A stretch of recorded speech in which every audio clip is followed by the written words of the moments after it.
Hello and welcome to my YouTube channel. If you are using your WhatsApp on multiple devices like on your phone, your tablet, your computer, your laptop, then this can be dangerous for yourself and your privacy. If somebody else use one of these devices, then he can easily access your personal chat and he can save that your personal data on their device.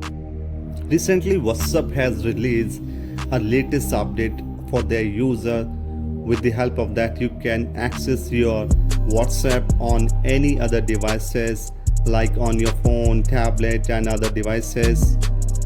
The best feature of this new update is that when you are not using your main device like your main phone, in that condition you can access your chat and your other things on your other devices which you have logged in already.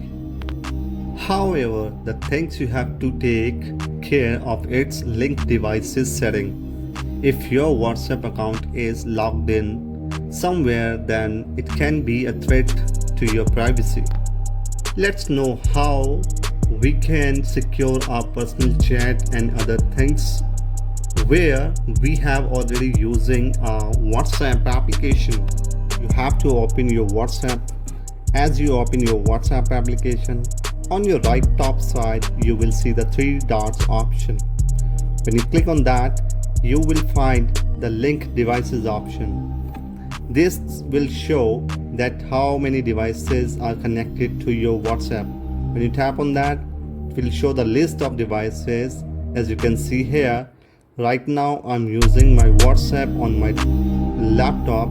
Here the list of this. Now you have to do one thing. Tap on that where you want to unlink your WhatsApp. Once you tap on any option, you will see logout. When you press logout, then it will automatically log out your WhatsApp from that devices where you want to. By doing so, you can easily secure your personal chat and your professional information over the internet on your WhatsApp. And this is the best feature. By this setting, we can secure our personal data. Hope you like this video. Now press the subscribe button and hit on bell icon for get the latest information of the video at very first. Thank you. Bye bye.